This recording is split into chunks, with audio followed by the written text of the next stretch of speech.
Welcome back, my dear students. For this presentation, we'll try and understand the various forms of collective bargaining.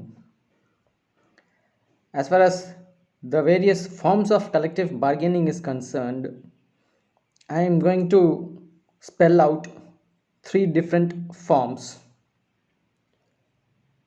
The first form states that it may be a single plant bargaining. It may be a single plant bargaining அப்படின்னாக்கா இந்த இடத்துல பிளான்ட்னா அந்த ஃபேக்ட்ரியை குறிக்குது, அந்த தொழிற்சாலையை குறிக்குது.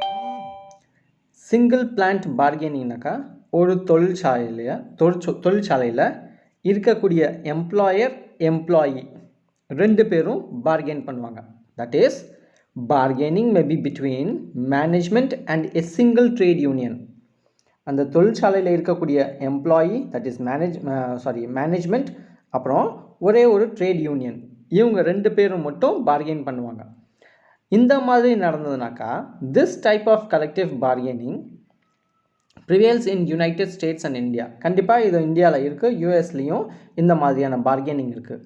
இந்த மாதிரி சிங்கிள் பிளான்ட் பார்கெனிங் இருந்தது அப்படின்னாக்கா அதுதான் ஃபர்ஸ்ட் ஃபார்மில் fall in out. This first category falls in the form which is called as it may be a single plant bargaining.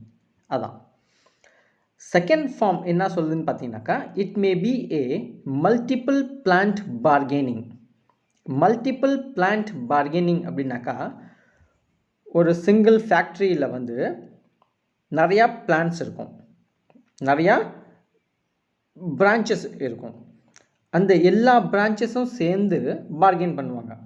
That is bargaining may be between a single factory or establishment having several plants and the workers employed in all these plants. அப்படின்னாக்கா ஒரே ஒரு management ஒரே ஒரு employer கீழே ஒரு 4-5 factory அவங்களோடது இருக்கும். இந்த 4-5 ஃபேக்ட்ரியில் வேலை செய்யக்கூடிய தொழிலாளர்கள் எல்லாரும் பேச்சுவார்த்தை நடத்தணும் அப்படின்னாக்கா அந்த ஒரு மேனேஜ்மெண்ட் கிட்ட மட்டும் தான் பேச்சுவார்த்தை நடத்தணும். இந்த மாதிரி பேச்சுவார்த்தை சொல்கிறதோட கூட்டு பேரம் பேசுதல் பார்கெனிங் நடந்தது அப்படின்னாக்கா இந்த செகண்ட் கேட்டகரியில் இது ஃபாலின் ஆகும், ஃபிட் இன் பண்ணலாம். Third form which states that it may be a multiple employer bargaining. That is bargaining between all the trade unions of workers in the same industry through their federal organization and their employers federation. அப்படின்னாக்கா say for example there are different types of industries. இப்போ நம்ம என்ன சொல்கிறோம், sugar industry, cotton industry, jute and textile industry, different industries இருக்கு இல்லையா. இந்த ஒரு industry for example sugar industry அப்படி எடுத்தீங்கன்னாக்கா சுகர் இண்டஸ்ட்ரி அப்படின்னு பார்த்தீங்கன்னாக்கா அதில் நிறையா விதமாக நூற்றுக்கணக்கான ஃபேக்ட்ரிஸ் இருக்கும். நூற்றுக்கணக்கான ஃபேக்ட்ரிஸ் எல்லாத்தையும் சேர்த்து தான் நம்ம சுகர் இண்டஸ்ட்ரி அப்படின்னு நம்ம சொல்கிறோம்.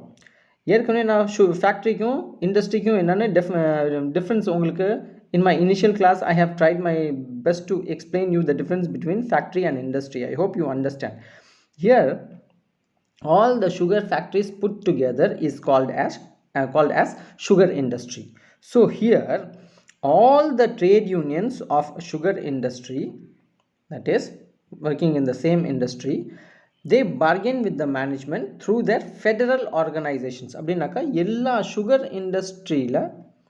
சுகர் இண்டஸ்ட்ரியும் சேர்ந்து ஒரு அமைப்பு ஒன்று வச்சுருப்பாங்க. சே ஃபார் எக்ஸாம்பிள் நார்த் இந்தியாவில், வெஸ்ட் இந்தியாவில், ஈஸ்ட் இந்தியாவில், சவுத் இந்தியாவில் இருக்கக்கூடிய எல்லா சுகர் ஃபேக்ட்ரிலையும் ஒரு யூனியன் இருக்கும்.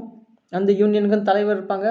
அந்த மேனேஜ்மெண்ட் அந்தந்த ஃபேக்ட்ரியில் அவங்க பேச்சுவார்த்தை நடத்திக்கிடுவாங்க. ஆனால் சென்ட்ரல் லெவலில் இவங்க எல்லாரையும் ஒருங்கிணைந்து that is North India, West India, East India, South India, Central India, இந்தியாவில் இருக்கக்கூடிய எல்லா சுகர் ஃபேக்ட்ரியில் இருக்கக்கூடிய யூனியனையும் ஒருங்கிணைந்து ஒரு அமைப்புன்னு ஒன்று ஆரம்பிப்பாங்க. அதுதான் என்னன்னு சொல்கிறாங்க, federal organisation R trade unions federation அப்படின்னு சொல்லுவாங்க, கூட்டமைப்புன்னு சொல்லுவாங்க. இந்த கூட்டமைப்பு மூலமாக நார்த் இந்தியாவில், வெஸ்ட் இந்தியாவில், ஈஸ்ட் இந்தியாவில், சவுத் இந்தியாவில், சென்ட்ரல் இந்தியாவில் இருக்கக்கூடிய எல்லா சுகர் இண்டஸ்ட்ரியோட எம்ப்ளாயர்ஸ் இருக்காங்களே, தட் இஸ் மேனேஜ்மெண்ட் இருக்காங்களே, அவங்களோட இவங்க பேச்சுவார்த்தை நடத்துவாங்க.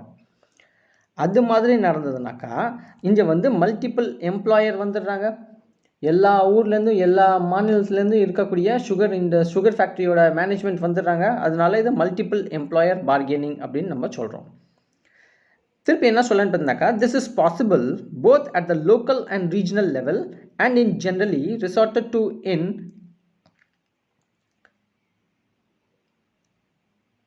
All industries. Okay, in all industries. இப்போ இந்த மாதிரி பார்கெனிங் வந்து லோக்கல் லெவல்லையும் ரீஜனல் லெவல்லையும் செய்யலாம். ஃபார் எக்ஸாம்பிள், பாண்டிச்சேரியில் ஸ்பின்னிங் மில் இருக்குதுன்னு வச்சுங்க. பாண்டிச்சேரி, காரைக்கால், மாஹே, யானம் இங்கே இருக்கக்கூடிய எல்லா ஸ்பின்னிங் மில்லும் சேர்ந்து அவங்களுக்குன்னு ஒரு கூட்டமைப்பு, ஒரு ஃபெடரேஷன் ஒன்று வச்சுருப்பாங்க. இப்போ அவங்க எல்லாரும் சேர்ந்து அரசாங்கத்துக்கிட்ட பேச்சுவார்த்தை நடத்தணும், அரசாங்கத்துக்கிட்ட பார்கெயின் பண்ணணும் அப்படின்னு. ஏன் இங்கே அரசாங்கம் சொல்கிறோம் அப்படின்னு பார்த்தீங்கன்னாக்கா, இங்கே மேக்ஸிமம் எல்லாமே government run spinning mill, right? அப்போ அவங்க அரசாங்கத்துக்கிட்ட பேச்சுவார்த்தை நடத்தணுன்னாக்கா காரைக்கால், பாண்டிச்சேரி, மாஹே, யானமில் இருக்கக்கூடிய எல்லா சுகர் ஃபேக்ட்ரிலையும், தட் இஸ் எல்லா ஸ்பின்னிங் மில்லில் இருக்கக்கூடிய யூனியனோட ரெப்ரசன்டேட்டிவ் எல்லாரும் சேர்ந்து ஒரு அமைப்புன்னு ஒன்று ஆரம்பிப்பாங்க. அந்த அமைப்புக்குன்னு ஒரு தனியாக தலைவர், துணைத் தலைவர் மாரி இருப்பாங்க. இப்போ இந்த ஃபெடரேஷனில் இருக்கக்கூடிய தலைவர், துணைத் தலைவர், செயலாளர், பொருளாளர் இவங்க எல்லாரும் போய் அரசாங்கத்துக்கிட்ட பேச்சுவார்த்தை நடத்துவாங்க. அப்போ வந்து டிஃப்ரெண்ட் எம்ப்ளாயர்ஸும் ஃபீல்டுக்கு வராங்கல்ல பேச்சுவார்த்தை நடத்துறதுக்கு. அதை வந்து என்ன சொல்லுவோம், மல்டிபிள் எம்ப்ளாயர் பார்கெனிங் அப்படின்னு நம்ம சொல்லுவோம். These are the various forms of collective bargaining. That's it.